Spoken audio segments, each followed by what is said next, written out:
Hello and welcome everyone. Today I'm speaking to Dave DeCamp from antiwar.com, and him and I are going to be talking a bit about the Iranian nuclear deal. So Dave, welcome, and please tell me something about yourself and anti-war for the audience who's not aware of it. Yeah, thanks for having me on. So I work for antiwar.com. I'm their news editor. My focus is on just covering the news. I write kind of short daily news articles from our anti-war, non-interventionist perspective. But antiwar.com has been around for a long time. I've been working there for about 3 years, but the website started in 1995. It was founded by Eric Gareth, who still runs the site, and Justin Raimondo, who passed away back in 2019. But he was the all-star writer. I mean, he was just a phenomenal writer. He has a great column. He had a great column, that he put out a few times a week. One of the strongest voices, opposing the U.S. Iraq, the invasion of Iraq and stuff. Yeah. And but yeah, so it's great for me. I am very lucky to be working for them, doing something that I'm interested in, and they gave me a place to do it. I want to ask you this, as an American, how difficult is it being a dissident when the war propaganda starts? It's tough. I mean, especially really for the guys at antiwar.com. I got a little taste of it when Russia first invaded Ukraine. Right. People were kind of just getting a lot of hateful messages for us, kind of, being against U.S. involvement, the U.S. supporting Ukraine, and kind of pointing out the things that the U.S. and NATO did that provoked Russia and all that stuff. But it really is like, everything is kind of working against you because of the narrative machine through the Western media. It's tough to sort through and find the truth, because that's kind of what my job is, to sift through that stuff and report. I got a bit of taste of this because I stay in France now, but I'm originally from South Africa, and South Africa is one of the few countries who opposed the Iraq War openly. Mandela was very critical of George Bush at the time, so it was easy at the time coming from there to criticize it. But here in France now, trying to tell the people in France, even France is a little bit neutral, but it's probably the most sympathetic or empathetic to Russia in Europe. But even here, the war machine is going on. And just trying to get the message across that there is another side to this. It is not just only Russia. You can condemn Putin's invasion and criticize NATO's expansion and the provocations. Just getting that message across, I got a bit of a taste of it, and it is enormously difficult. When you're kicked out of the tribe, basically. Yeah, they don't want to hear it, because if you look at the narrative that they've kind of built around this. If you read the mainstream articles about it, they keep calling it Russia's unprovoked invasion of Ukraine. That word is just peppered in everywhere. And in Africa, that evicts laughter. Yeah, I'm sure it should, because the word provoked, it doesn't mean that it justifies it, but most murders are provoked. People do things for a reason, and it's important to understand those reasons, especially if you're trying to stop a war. But the West, mostly led by the U.S. and the British and Poland, and they've been more hawkish than France and Germany on this, but they are following. I've been watching Polish news, only the English version. I don't speak Polish, and wow, just the level of propaganda is just like. I get the impression if they get the green light tomorrow to invade or to fight on the Ukrainian side, they would do so. In France, a bit more reserved. There's a split between North and South, as always the case in French politics. South is more against the war, and North is in favor, and that's just because they vote the opposite ways. It's very similar to the US. But if I go to the African continent, speak to my friends back home, everyone looks at the situation and say, but why the hell did NATO expand into Ukraine? There's no even a debate about it. That's so obvious, but it's not obvious to a Western audience. No, yeah, because it's just they want to erase that history, it seems like.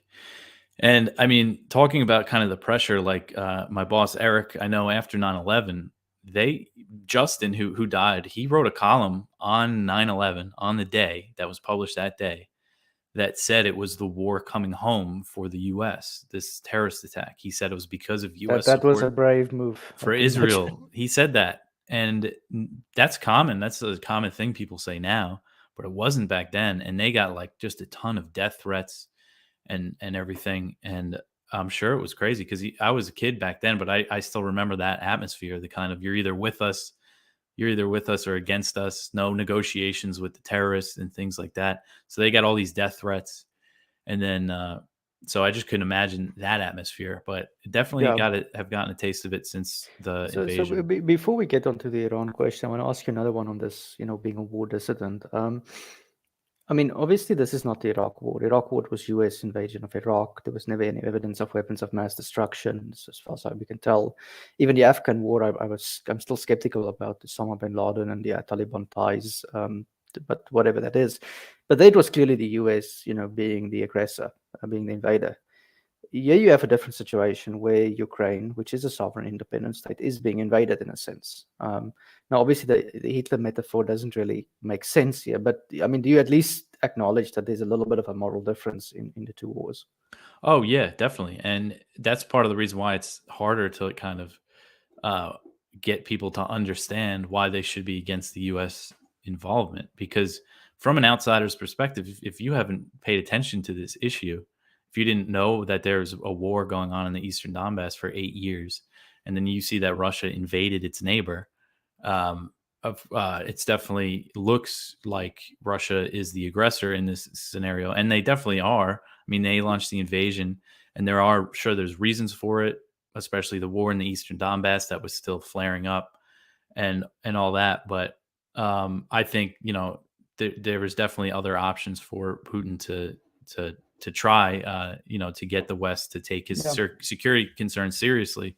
I don't excuse his launching of the war, but I mean, if you look at since he started the war, how all these billions of dollars in weapons that the U.S. and NATO have sent, and just how dangerous that is, and also like the risk of nuclear war, of the U.S. and Russia going to war, should be enough. As somebody qualified in nuclear energy, I am astonished at the level of stupidity that's going on here in international diplomacy. As if they think it's, I get the impression they think we're playing video games here.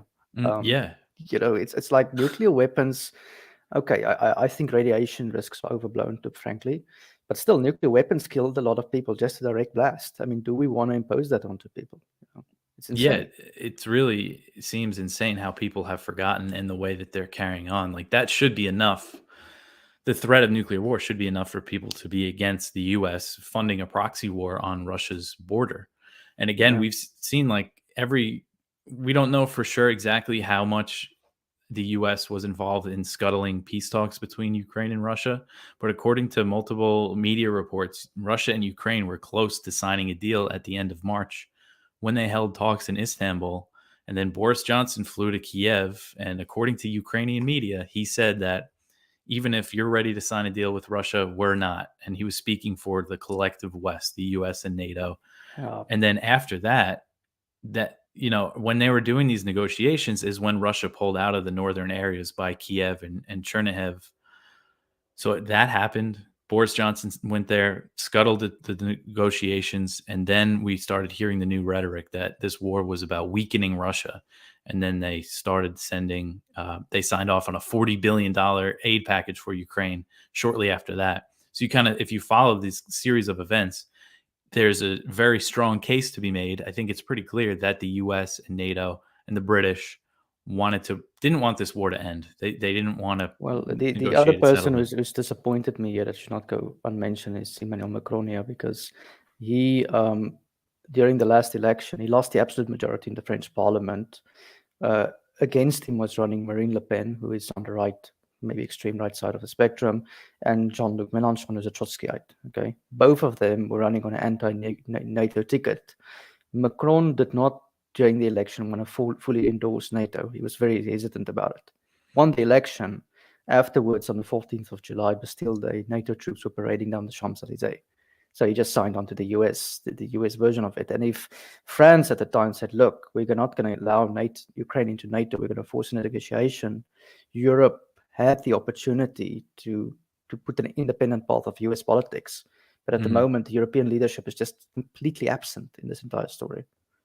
Yeah, that's a good point. Both France and Germany, you think they could have had the power to say Ukrainians never joining NATO, say it publicly, and push to negotiate something. And they should have done it years ago, but they know it. That's the thing that irritates me, because all the French foreign advisors have been saying it.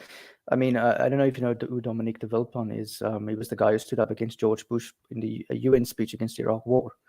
He was on French TV telling Macron, listen, you need to stand up to America, otherwise this is going to escalate into war, before the war broke out. Yeah.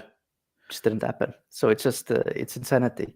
Anyways, I want to get to the topic of the day, which is the Iranian nuclear deal and Iran-US relations. Now, I know a lot about Iran because my wife is from the area, and I have a good sense of what the opinions of, say, educated Iranians are against America and all these things. But I sort of want to get your view on it. The history is, as you know, complex between the countries. It started, it depends always with these things, when do you draw back the clock? 1953, United States instigates a coup d'etat in Iraq, overthrows Mohammad Mossadegh. Accusation at the time was that he had links with the Tudeh party, was a communist party, Red Scare was going widely. That was sort of the excuse. We know Mossadegh wanted to nationalize the oil. They bring the Shah to power. The Shah has almost 2 decades, almost 3 decades reign of terror. And then basically, without expecting anything, the Ayatollah Khomeini comes to power, and sort of religious movement sweeps up all over Iran. And since then, Iran has broken completely relations with the United States, right? Is that sort of how you understand the situation, or you want to add to that before we get to the deal? Yeah, I mean, that is the situation. And I think another important piece of context there is that, everybody knows, at least Americans, they know about the hostage crisis. They know that after the Islamic Revolution, the protesters, they stormed the American embassy and took those hostages. But the reason that they did that is because the 1953 coup was orchestrated by the CIA from that embassy. So it has a historical reason. It's not like they just decided to do that out of nowhere. It's that the U.S. overthrew their government in the past, and from that facility. So that's why they stormed it and took the hostages. And if you ever go to Tehran, you will see it's turned into a museum now. And it's. I mean, look, the Iranian government shouldn't be off the hook either. They keep on using that memory. I mean, it's now 70 years later as a means to sweep up support for their policies and deflect criticism and all this type of thing as well. So it's sort of like it turned into that sort of Zimbabwe-like situation in many ways, where even Mugabe was still preaching about the British years afterwards. Mm-hmm. Well, yeah, that's a good point. And that's why all this American hostility to Iran, they say that they want democracy. They want people to rise up in Iran. But all this American hostility with the sanctions campaign and pulling out of the Iran nuclear deal, which we'll talk about in more detail, but that just, gives what they call the Iranian hardliners, like Ebrahim Raisi, who was recently elected, it gives them more power. They get to say, see, it's a foreign threat. Everything goes back to this foreign threat, and they could use that to consolidate more power. Yeah, and clamp down on dissidents and all these things. I mean, so I was the first time in Iran last year, and you get a different impression of the country when you're there than what has been told about it. It is not that, it's not an Arab state. They speak Farsi as the main language, for example, and you should not tell them they're Arabic. They get very offended when when you start mentioning that thing. But it's a different country when you go from north to south. If you travel all over it. For example, if you go close to the Caspian Sea in the north, it's a very liberal area. I found clubs there that were playing Pink Floyd songs, for example. They had bookstores there with books from Chomsky and Richard Dawkins, when I took photos of it. I'm still writing an article about it. So, it's a interesting country that it's got this religious totalitarian rule on paper. But in practice, what is happening, people are very much exposed to Western culture and Western ideas. And consequently, I find many Iranians, they have an ambivalent feeling towards America. On the one hand, many of them feel that they want to reform and change the country. On the other hand, they don't want to do it and become another puppet state. Mm. Yeah. That, that's how I understand it. I mean, I've never been to Iran, but people that I know that have been there say that usually, a lot of people in Iran, they like the West. They're always excited to speak to, someone that speaks English from the West, from the US or Europe. And that, it just goes to show that we don't need to have this hostile relationship with this country. So I want to get down to the Iranian nuclear deal. I mean, I know Anton has written a lot about it. What is it about, first of all? Well, so the deal that was signed by Obama in 2015 really was kind of a trust building exercise because they knew that there wasn't a real risk of Iran developing a nuclear bomb. They're a signatory to the Non Proliferation Treaty. They're subject to IAEA inspections because of that. The IAEA is the UN's International Atomic Energy Agency, the nuclear watchdog. But this exercise in trust building would have it. Well, what it does is it really strictly limits Iran's civilian nuclear program, which I'm sure you probably know more about than me, the exact details. I know Well, that. if you go to Isfahan, for example, I Mhm. mean, I don't have access to the nuclear program. I've never met anyone there. But you can still see the hole in the mountain that where the US helped the Shah, Yeah. get the nuclear program. And I'm not alone on this, but I'm one of the people that are very skeptical if Iran ever had a nuclear program. Mhm. I mean, I can only go. I know there's contradicting claims about this, but I don't know if they have the ability to do what they are bragging about themselves. Yeah, yeah. So as things stand now, I mean, again, so the deal, the JCPOA, it brought their enrichment down to 3.67%, which is very low. I know the 90% is needed for weapons grade.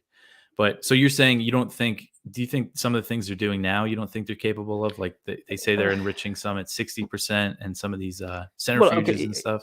okay, even if you enrich uranium to 60, 70%, that does not make you a bomb. Well, yeah, that's a good point. So, And that's, so it's just highly toxic waste. yeah, exactly. That's a good point because you see this. I mean, the mainstream coverage of this issue is just so like misleading intentionally because you'll see that the IAEA or Israel will say, oh, they have enough enriched uranium stockpiled to make a nuclear weapon, but they just leave out that none of it is enriched at 90%. So again, it's just nuclear waste. Like, what are they going to do with it?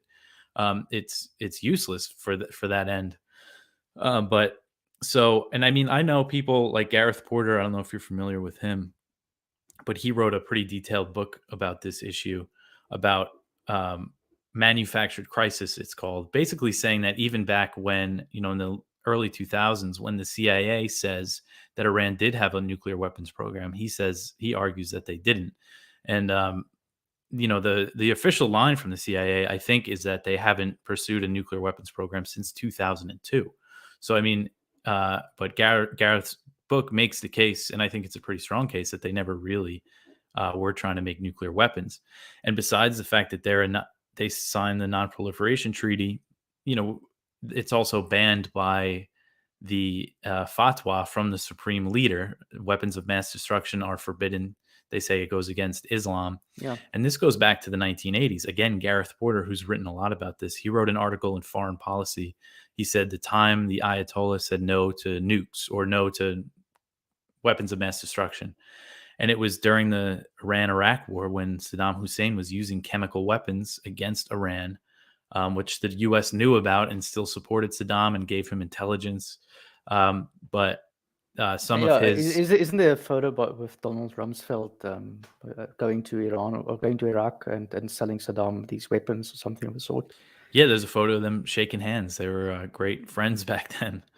But so during this time, some of Khomeini's, the original Ayatollah, the original supreme leader, his advisors said, hey, let's let's start making chemical and maybe nuclear weapons because this is what we're facing. We're being attacked by them. And he said no. And I believe he said no to them on 2 separate occasions.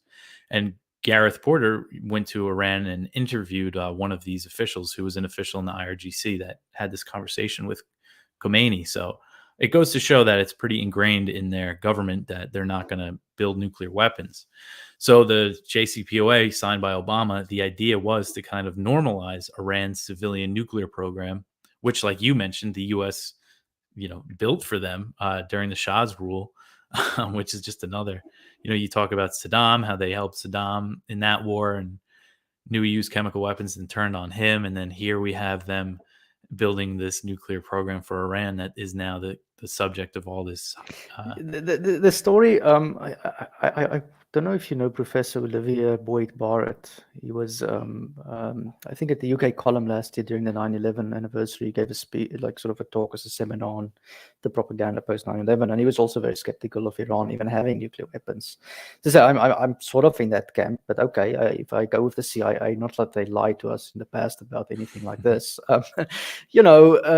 let's assume Iran gets a nuclear weapon. They are surrounded by nuclear-powered states. Pakistan has got nuclear weapons. Israel has got nuclear weapons, which South Africa gave to him. We gave it. And I spoke to people in the nuclear program in South Africa. They confirmed to me that Israelis worked on it with them. So they're going to be nuked into a few seconds, even if they attempt to use it. So what is the benefit to them of this? Well, yeah, that's another good point. And that context, the fact that Israel has nuclear weapons, that's also always missing from the Western media narratives about this, because Israel's the one that's always accusing Iran of trying to make a nuclear weapon. And they say, if you listen to their rhetoric, they say, oh, if they build a nuclear weapon, it'll start a regional arms race. But they have this nuclear weapons program that's a secret that they don't even acknowledge.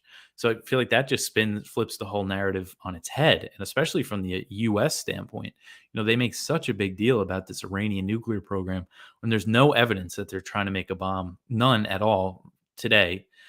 And they ignore the fact that Israel has a secret nuclear weapons program, and Israel is not a signatory to the Non-Proliferation Treaty. They're not subject to any inspection. So they could be building more and more warheads and we wouldn't even know about it. So that's why, again, like describing the JCPOA as a trust building exercise, the idea was the US would lift sanctions. Iran puts its nuclear program, it makes it subject to the most intrusive inspections in the world under this agreement. So do that for 8 years or so, and we'll really know then that you're not going to make a bomb, and hopefully we can kind of move past all of this nonsense, which I think was what the Obama administration was trying to do, was kind of, for all of its hawkishness and all the wars that Obama started, the nuclear deal was a pretty good deal, because that's essentially what it was, okay, we're not going to have a war with Iran because we're going to take away this phantom nuclear weapons threat by signing this deal and lifting sanctions. But then it just became, the Republicans just portrayed it to be that like they were giving Iran all these billions of dollars when really they were giving Iran money back that they stole from Iran, that they seized from Iran. So then Trump came in and... But the one, before you get to the Trump one, the one that doesn't add up to me, though, is what is the game plan by the Iranian hardliners here? Because, if they just come out in the open and say, look, guys, we never had a nuclear weapons program. You're open for complete, inspection. I mean, they complied with complete inspection anyway. So they just have to come out with a statement saying, we're not going to pursue a program. We don't have a bomb. And then, the Europeans have no more reason to sanction them either, because that's sort of the legitimacy for the sanctions. Well, I mean, that's what they did. That's what they did under this agreement, I think. And, to do that, really, that's what they needed to do, I think, to get this sanctions lifted.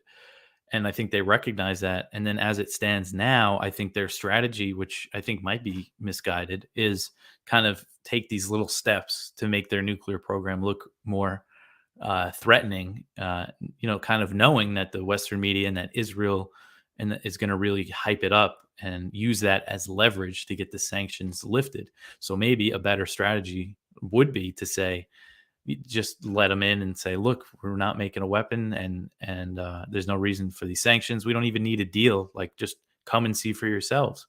But I don't think that would really be good enough for the U.S. They could still just make something up about this. And that's But do you think America has a long-term strategy? Because it just, I mean, I get the impression by America is that you guys don't know if you should be in or out of the Middle East at the moment. I get the impression many Americans, particularly, are tired of this nonsense. The administration, there's mixed feelings, I suppose, about it. But the trumped-up terrorist claims are not working anymore. The trumped-up boogeyman is not working anymore. So, I mean, this is a golden opportunity for them to just get out, and save yourself lots of money as well. It is, but unfortunately, they still want to have influence and control over the region. And the way that they want to do that is by getting Israel to ally with Saudi Arabia, the UAE, Bahrain. They want to make this new sort of a Middle East NATO. And well, they had one in the 1950s with Iran and Turkey and Iraq, ironically, were in a military alliance against the Soviet Union. So, okay, but fine, let them have that. Let them have another NATO. That's fine. But, I mean, you'd still have better diplomatic relations if you just move out. Yeah, you would. I mean, I would think so, but they just still want control of the region, I think. And part of that alliance for Israel's sake is, they don't want the U.S. to lift sanctions on Iran, and they're the ones that the U.S. kind of wants to lead this new Middle Eastern alliance, so the U.S. can step back but still have its interest and control over the region. Because right now, the control over the Middle East, like oil resources and shipping channels and stuff, it's not really about the U.S. getting oil, because the U.S. it can be pretty self-sufficient in that area. But I think it's more about keeping these resources. I mean, this is what neocons, Dick Cheney said this back in the 1990s, that controlling that region is more about keeping these resources out of China's hands and out of the hands of other bigger rivals. But at the same time, control of oil more than it is about supply. Sure, but I mean now, I work now in the energy sector in the broad sense. There's a lot more options on the table, even for China, even for Iran, by the way. If you travel through the North Iran, you see a lot of wind farms, you see a lot of solar panels actually coming from China. If you go to Qom, which is the holy city where I think it's the daughter of the Prophet Muhammad died, there's a massive railway being built and lots of Chinese projects currently happening in Iran. So, again, it's sort of like, okay, does control of the oil really stop the development anymore? Because we have so many more sources to generate energy from now. Yeah. And with Iran and China's relationship, that's another way they can really weather these sanctions, is by increasing. They just joined that Shanghai Cooperation Organization, which is a pretty major Central Asian economic and security bloc that Russia and China are in, and they're looking for more Chinese investment.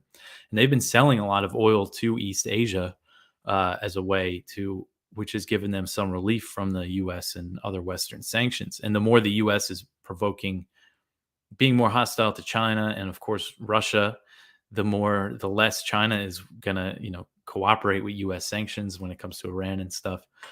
And also, I mean, I'm just trying to justify it from maybe what their point of view. I think it's really stupid and that the U.S. should pull out of the region, that there's no reason to have these sanctions on Iran and stuff. But because it also doesn't seem to be working when it comes to Saudi Arabia and Israel. They're keeping pretty good relations with China as well. There's reports that say Israel is working on a trade deal with China, which would definitely not make the U.S. happy. And it really goes to show everything that they give Israel, all this aid and all this support and launching wars for them, they still just turn around and are going to make a deal with China, as the U.S. is saying that China is their biggest rival now. So okay, it just, but criticizing the U.S. or criticizing Israel in America, especially, is almost impossible. It's like, it's sort of like the unwritten rule of U.S. politics. Every candidate for president has to make a pledge to save Israel. Yeah, that's what's kind of going to be interesting to see, because I know there's a lot of Republicans in the right wing, more Trump like MAGA types, are very anti-China. But they all are pretty pro-Israel, at least all the politicians running for office, because Trump was arguably one of the most pro-Israel president of ever, which is saying a lot, because considering how much American presidents have helped out Israel, the things he did, recognizing Jerusalem as the capital, they approved an unprecedented number of settlements in the West Bank. He just gave them tons of support. So you have these MAGA right-wing Republicans that are running for office who are pro-Israel, anti-China. So I wonder if their relationship, their trade deal with China might make them start criticizing Israel. It was one of the only times Mike Pompeo, who's Trump's Secretary of State, seemed to get mad at Israel, was over Chinese investments in Israeli ports and stuff. Oh, that's interesting. I mean, I didn't think that somebody would do such a thing, in American politics. But the Israel story to me is also, it's one of those issues where, again, I don't think America should care as much as they do. Fine, you can support Israel, you can give them weapons even, but it's just like, I mean, it's almost like your politicians have to be elected and represent Israel at the same time. Politicians expected to find a solution for the crisis in the West Bank and Gaza, which is an impossible crisis in my view to solve anyways. So it's sort of like, they have to get elected, they have to make a promise and pledge to Israel, and that's sort of the foothold into driving Middle Eastern foreign policy. Mm-hmm. Well, yeah, and I mean that's the issue because again, getting back to Trump and that kind of style of Republican that we're seeing, he came out and said he was against these endless wars, and he signed this deal with the Taliban that led to the withdrawal from Afghanistan. But if your policy is pro-Israel, is supporting Israel as much as he did and as much as Biden is now, like you could never really leave the region, and you could never have good relations with Iran. Really, that's kind of the big issue. What wasn't the relationship between Israel and Iran not that bad like a decade or 2 decades ago? There was like a time when Israel was selling weapons to them during the war of Saddam Hussein. Yeah, I mean, at some point, I think it wasn't as bad as it is today, but it's gotten now it's kind of all about containing Iran, as Israel says. I mean, Israel is constantly bombing Syria about once a week. I mean, they are always bombing Syria, and they claim that they're attacking Iran in Syria. It's all about, everything is framed as if they're attacking Iran. And Iran does have some presence in Syria. They have like military advisors and stuff, and there are these Shia militias that Iran does support to varying degrees. But a lot of these airstrikes are against civilian infrastructure. They just bombed the Damascus airport again. And so it's all about what do you make of the accusation that Iran has been funding Houthi separatists in Yemen or something? Mm-hmm. Well, that, I think, the way the Houthis are portrayed in Western media is that they're Iran-backed, Iran-aligned, that Iran is kind of pulling the strings there, and that's just complete nonsense. I mean, Iran supports them politically, but we haven't really seen any evidence that Iran has sent weapons into Yemen. When the Houthis launch missile attacks in Saudi Arabia, they usually, display the missile fragments and say, see, they look like Iranian missiles, but we still don't really know if Iran sent them missiles. If you look at who the Houthis are, they're a Zaidi Shia group, and the area of North Yemen that they control now has been controlled by Zaidi Shias for 1,000 years before 1962. And then now again, they control that area again. So they're like a very homegrown movement, and it's just the influence. You could get into the Sunni influence in Yemen, which is why they became a stronger political force. They were kind of working against that, more about their Zaidi Shia roots. And there's all sorts of reasons why that situation exists, and Iran is just not one of the reasons. Yeah, they're becoming a convenient boogeyman for everything that's wrong in the Middle East, and it's just like, I mean, I don't pretend to understand all those countries, but yeah, I mean, when it comes to like Lebanon and Hezbollah, like yes, Iran is very influential over them, and when it comes to a lot of Gaza. And Gaza, and when it comes to a lot of elements in Iraq, not all of the Shia elements. There's others that are more against them, like Muqtada al-Sadr, who his supporters recently stormed government buildings and stuff in Iraq. So it's not as simple as they portray it. But when it comes to the Houthis, that's just not the case. Right. So that's just another one of those stories that got traction. I mean, no, look, the thing is, one must also appreciate that Iran is in many ways still a third world country. It's quite underdeveloped in many ways. It does spend a hell of a lot of money on weapons, which is absurd, and that's why the local population is suffering so much. So, I mean, as I said, there's a hell of a lot of criticism against the Iranian military-industrial complex as well inside of Iran. And when you speak of that, when you speak to the people, they say, well, what can we do? It's not that we can change the fact that the Revolutionary Guard controls something like 50-60% of all companies. Yeah. I didn't realize it was that much control that they have. Well, that's another. So they have big corporations running the show, and so they have like a stake. It's almost similar to the Chinese, having massive control in the companies. And if you want to work, so if you study at the universities there and you want to have like a top scientific or engineering job, you're pretty much forced to work for something affiliated with the military, and that's why that's a big problem there. So that's the sort of economy they've got, and the economic growth is not that great. Unemployment is quite high among the youth. There's frustrated young youth.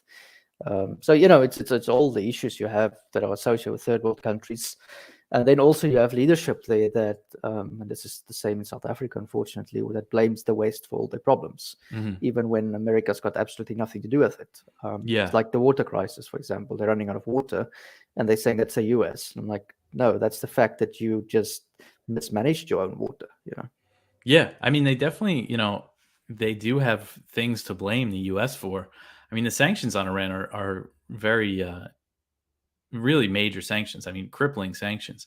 There was just a report by a UN special rapporteur on the Western sanctions on Iran that said, that explained how, so U.S. sanctions, they technically are supposed to have exemptions for things like medical goods and food and just humanitarian aid in general. But how it always works out is that the sanctions cause shortages of those supplies anyway. Because say you're an international business and Iran is under sanctions and there's these exemptions, you have to get a special license from the US to sell them these things. So you just say, forget it. I'm just not going to do business with Iran. So that's what happens. And Iran is one thing you must take into account, though. So I'm not discounting that, but I was in Astara, for example, which is on the Caspian Sea. It's close to Azerbaijan.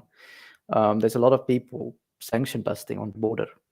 Yeah. So you have small businesses, and I asked the one businessman when I was there, like, what's the case of sanctions? And he's like, well, it depends on it obviously influences the price. He says, but that's basically the difference between manufacturing locally or importing it from Azerbaijan, basically. And Azerbaijan is a US ally. So it's like, I actually question the statistics that say that Iran is not getting medical supplies either, because when I was there and I look at the pharmacies, they were quite full and stocked as well. Yeah. So, it might be. I mean, I'm not saying it isn't the case, but what sanctions do in the long run is it creates a hell of a lot of middlemen and black markets, and that's all over the place. Yeah, well, and it empowers. When it comes to the medical stuff, I know there was some pretty detailed stuff about. It's not so much medical shortages, but shortages of like specialized medicines that they needed to import from Europe, let's say, that were causing people to really suffer or even die from rare diseases, things like that. But when you talk about the black markets and the sanctions and the things that it creates, it really does empower people like the IRGC. It gives them more control. Because they're the ones that could really exploit those black markets, probably. And also the drug trade, that because of the war in Afghanistan, there's a lot of heroin being smuggled through the Iranian border as well. So, and the Revolutionary Guard is involved with that. I mean, that's what the locals would tell you. So you go to places like Ashan and those areas, you find, for example, that there's a lot of drugs that's being used in the country. Being a pious religious country doesn't stop them from doing that. So, that's the problem with it. The sanctions, in my view, is destructive because of the mafias it creates. And you have a lot of local corruption happening. And take into account, Iran also has elections, even though, the candidates are often selected for you, but on local level, there is some element of democracy. When it's not as we know it in a way. But in those local municipalities, you have a hell of a lot of corruption because of this black market and the sanction influence. Yeah. I mean, it's just another reason why the U.S. should lift them. And that whole thing that this happens everywhere. I mean, if you look at Venezuela and Cuba, these sanctions that they put on them and these economic embargoes, it gives their governments, the excuse to say, oh, it's all America's fault. That's why that explains all of your problems. And when you look at the policies, they are pretty cruel policies. So it doesn't. The idea is to put the sanctions on, destroy a country's economy. I mean, you have officials say this. Mike Pompeo, when he was Secretary of State, he would come out and brag about how the sanctions were destroying the Iranian economy. So if you're Iranian and you see an American politician say that, I mean, that's not going to get you that's going to get you more to rally against the U.S. because the idea of the sanctions is that you destroy the economy, you stir civil unrest, people will overthrow the government. But that's not what happens. What happens is people suffer from them, and then their government says, "See, look, the U.S. is big, bad, and evil," and it kind of empowers the hardliners and stuff. And that's the other thing that I'm very critical of, that is sort of part of this discussion, is these colored revolutions that, I mean, supposedly America's behind them. I mean, it won't surprise me if Facebook is colluding with the US and Google and them. And what it did in practice is in 2009, I think it was, there was that major riot in Iran where they killed a lot of people in 2018 as well. That spread through social media and the internet during the Arab Spring and things. And consequently, the Iranian government has started to cramp down on the internet. So they just cut off the internet in certain areas. And they now have their own Telegram, their own Uber, for example. And any messaging app is being censored by the government. So they quickly cut off communications whenever there's a riot. And that has given them an extraordinary tool to control the local population. Yeah. Yeah. And again, their excuse was probably the foreign intervention and the things that the U.S. was involved in. I know the U.S., I forget the name of the company, but there is this company that's funded by the U.S. government that works with protesters across the world to give them kind of Is it not ways. the National Endowment for Democracy? It's not the National Endowment for Democracy. This is, I think it's called the Open. Oh man, I can't think of the name of it. Open Sorry, Society but, Foundations. no, it's not that either. Yeah. But they develop things like Signal, like encrypted messaging, like ways to get around their government censors. And the U.S. does that to help protesters. So again, it gives that government, like they did this in Hong Kong, the U.S. was supporting the protesters in this way. And that gives China kind of the excuse to craft this national security law that says foreign intervention is why we have to do this. And it's not saying, that these things wouldn't happen without the U.S. intervention, but that's just part of the reason why my viewpoint is non-interventionism, because you could just see how around the world the U.S. intervention kind of makes the situation. It just makes the situation worse. Are you then in favor of non-interventionism, like as an absolute principle, or is it like just as a general rule of the thumb?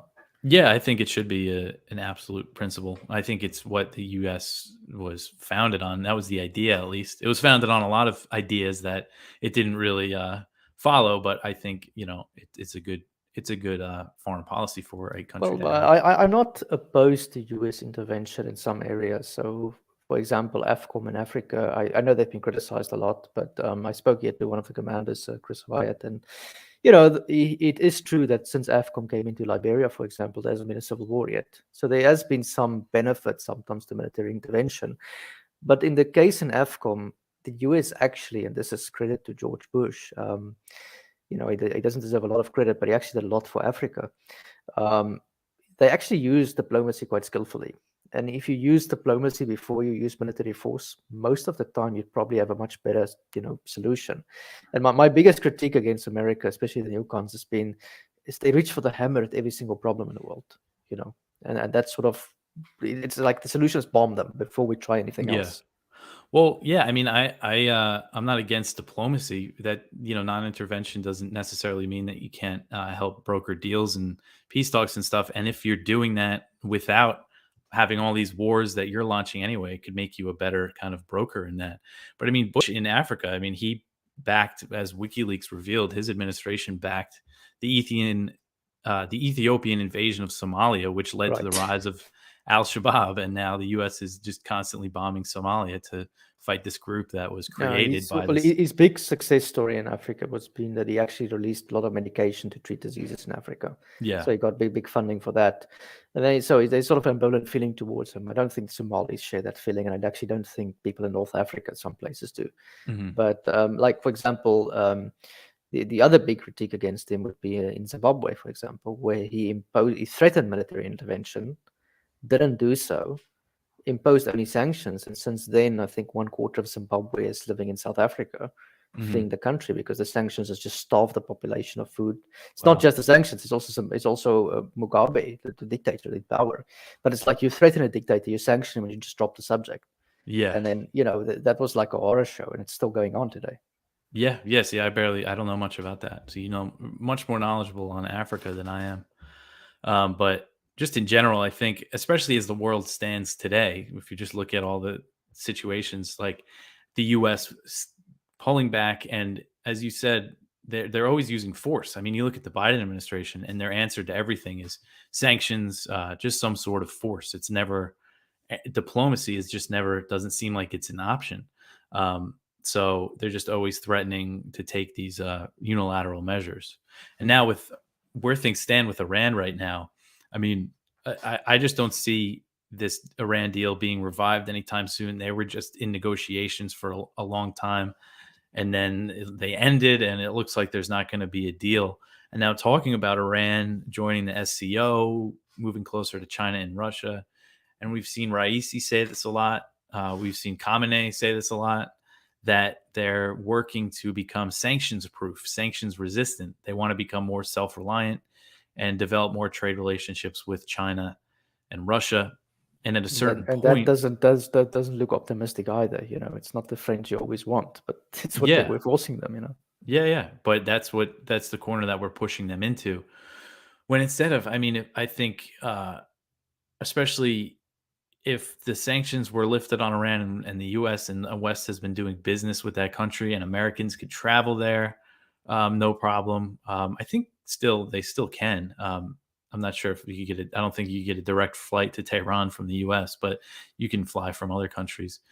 If that was the relationship, I think things would just be a lot better. My wife has one observation though: if sanctions are lifted, the one they should keep in place is McDonald's, because the Iranian population is actually skinny still. Oh yeah, they don't want it to be flooded with fast food. They've got better food. So that's funny because I remember when the McDonald's just pulled out of Russia, and that was a big deal. But yeah, it's amazing how many McDonald's there are like across the world. Well, it's the Big Mac theory of diplomacy, I think. No countries that's ever had McDonald's went to war. Well, that's now up in flames with Russia and Ukraine. But yeah. But it is true, like the US diet, it's not the healthiest in the world. So it's a higher quality though if you're overseas. In Europe, I've had McDonald's and it's much better. I was actually in Jordan. I was at a mall in Jordan and I got McDonald's and it was pretty good. It's better than the stuff I still consider it to be the junk food. But anyway, so that's the one sanction they would like to keep. Just the last thing on the JCPOA, so there was a lot of news in it in the last week or so, 2 weeks. What is the current status? Is the deal now gone, basically? So there was just negotiations, mediated by the EU. This was the EU. They pushed this to get these negotiations going again because of the price of energy and stuff.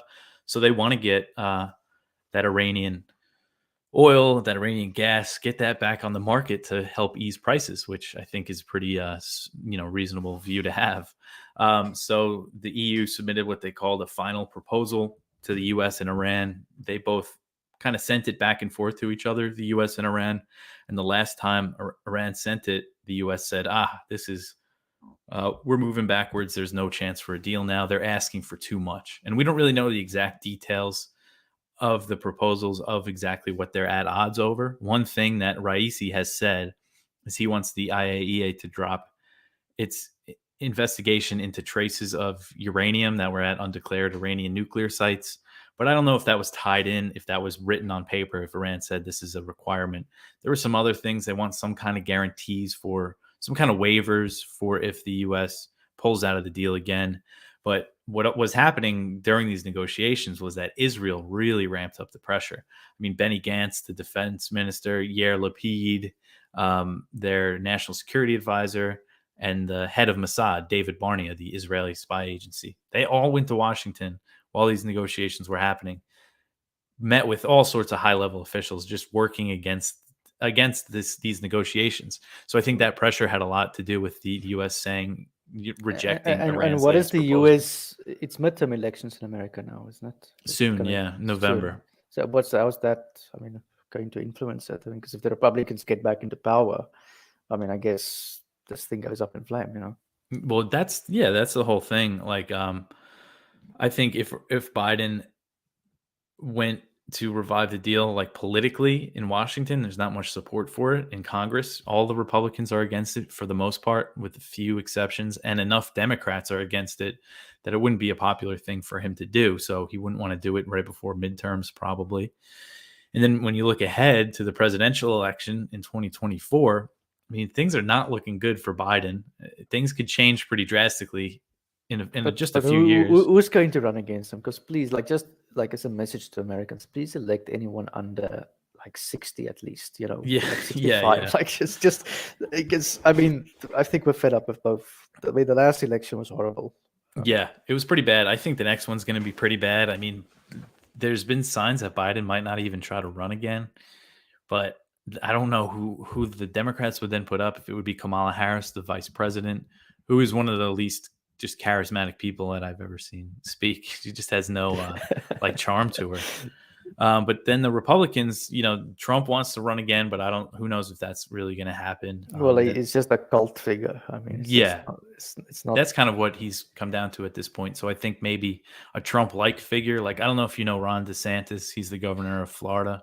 Yeah, I sort of like the way he managed the COVID situation. In some ways, it made sense to me.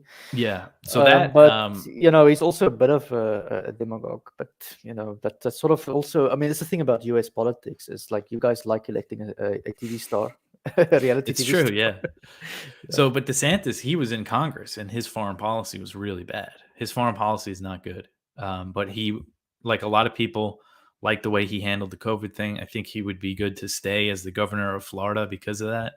But if he was the president, bad foreign policy. So when it comes to the Iran deal, if a Republican's elected, it's almost guaranteed that if Biden returns to the deal, that they're going to pull out and reimpose sanctions on Iran. So that's another thing being factored into Iran's calculation. They're not going to make too many concessions because they know that this might only last, 2 years. If that. So, it has to really be worthwhile for them because because Biden has refused to lift. When Biden first came in, Iran said, if you come in and lift all the sanctions Trump put on, we don't even need to talk. We'll bring our nuclear program back into those limits. It'll all be good. But Biden refused to do that. They want to keep on all these other sanctions. Like the designation of the IRGC as a terrorist organization. That's a huge sanction that Trump placed on them. And that designation means that any current or former member of the IRGC is subject to U.S. sanctions, even if they were... I don't know if you're aware of this, but Nelson Mandela was obviously designated a terrorist by the U.S. government as well. Mm-hmm. And he could not get off the list until, I think, during George Bush's second term. Condoleezza Rice had to intervene, even after he was president of South Africa. So this is the problem with this stuff. Like it lasts like ages. And there was like a South African businessman the other day who was also imprisoned during the apartheid years. He went to the States and they arrested him on terrorism, and they realized, it's an outdated list. So like, this stuff is stupid.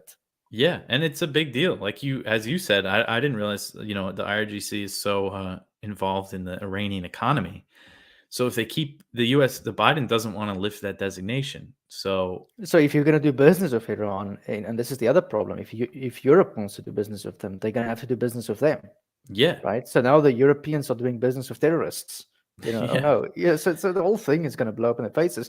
I mean, by definition, then, because South Africa buys oil from Iran and so do other countries, by definition, then anyone who buys Iranian oil will indirectly be buying from terrorists. Mm-hmm. So the logic is just it just cannot hold itself. Yeah. Yeah. So, and these things, they take a lot to lift. I mean, if Biden tried to lift that designation, he would come under just a ton of pressure from Congress. So I know Iran, just based on media reports and stuff, they said, okay, you're not going to lift the designation. Can you at least give waivers to like Western businesses that have to do business with the IRGC? And so I don't know what the U.S. said to that demand, if they said no. Because if that, if you're not getting that, then from Iran's point of view, it's like, why are we going to make all these concessions when we know that they're going to pull out of the deal again in just a couple of years? Well, look, I do think the Iranians are also trying to be too stubborn in thinking the problem with Iran is with the leadership is they have internalized the narrative of this greater Persia society. This Persian Empire used to be this great empire, and some of them still live in this cuckoo cloudy area. And they also have the idea of they're a bit high on their own propaganda fumes where they think that they are equal partners to America when they negotiate. The reality is also to them, you're just not. Mm-hmm. Your economy is not that big. You need to realize your size in life. And that has been part of the message that they don't want to receive either, is that the US can walk away in many ways to many of these deals. You've done it before. It's not saying you should, but you've done it. They also need to stop playing hardball that much, and they will get a better deal for themselves.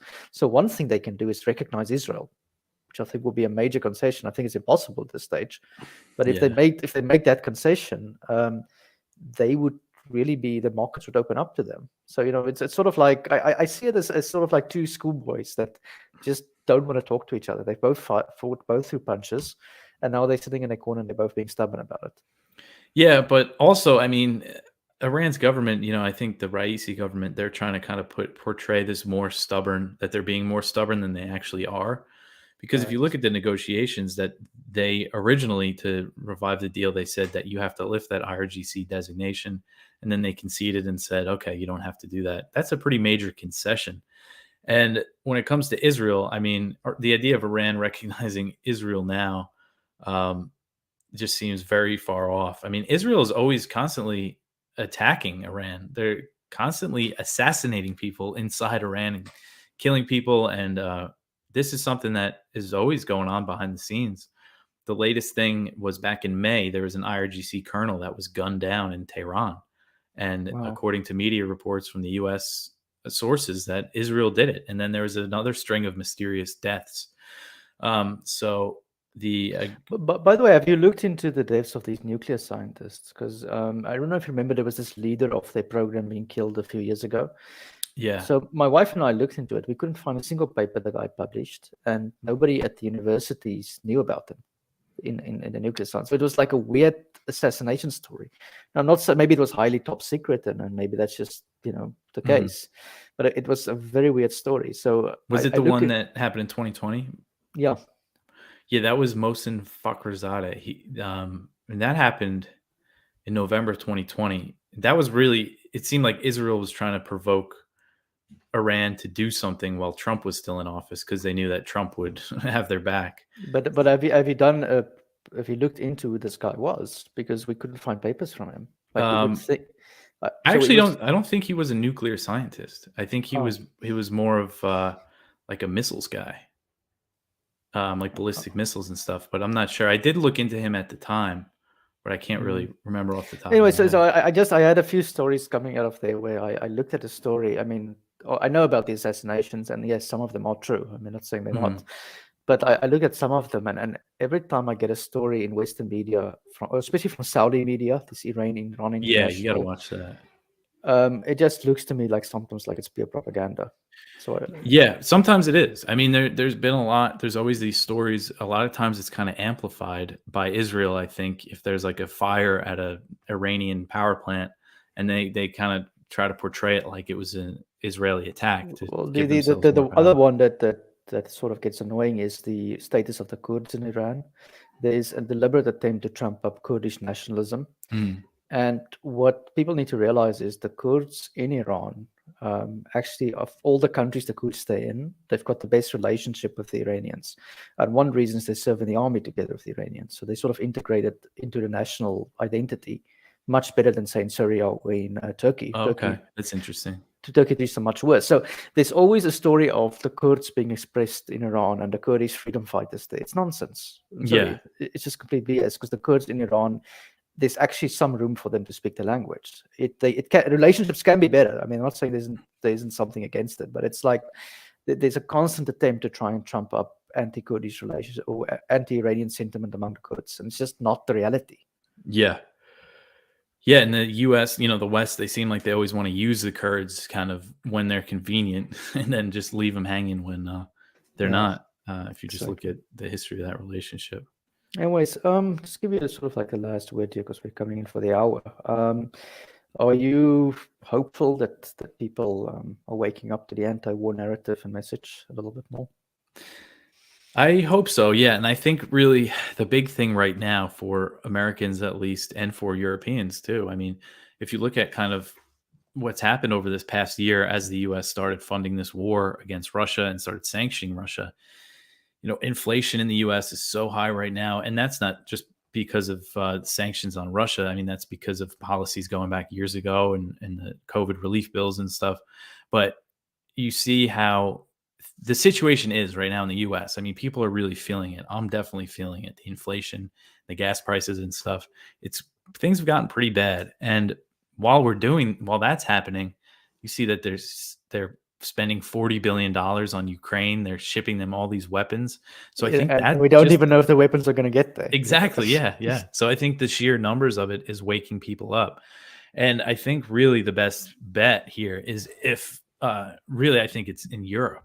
I think Europeans are going to be the ones that might change things because of it seems like as the winter's coming and stuff with these energy prices, at least, I mean, you definitely know better than me the sentiment in France, but I know in other countries, in Italy and stuff, there's more of a growing kind of opposition to NATO, not necessarily to NATO, but just to funding this war. Well, the thing is, in the last year now in Europe, Boris Johnson lost power in the UK government. The Estonian government came to full. Draghi is out in Italy, and Macron has lost the absolute majority in the parliament. And I see now in Sweden it's been a major shift, from whether it's to the right-wing party, they say. I don't know the details of them. But be that as it may, there is massive popular pressure on the governments in Europe to perform. And they know that if fuel prices go up, people feel it in their pockets, and then that's where they start asking questions. Yeah. So the Europeans are in a difficult situation because they're rushing to buy whatever gas is on the market. There isn't enough.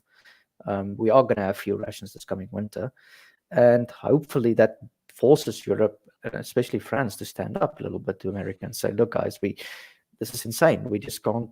I mean, I don't want to fight the US, but we can't become your battering ram against Russia and China." Yeah. I think that's going to be what it takes to really change this. And, I think there's a good chance of maybe that happening. So it's up to you. Well, I mean, it's also the Africans speak out, but they normally feel like they don't see a difference between US and China. So, Yeah. That's the other one. Anyways, Dave, thank you very much for the conversation. And keep the anti-war message up. I really enjoy your show. Well, thanks a lot. Yeah, thanks for having me on.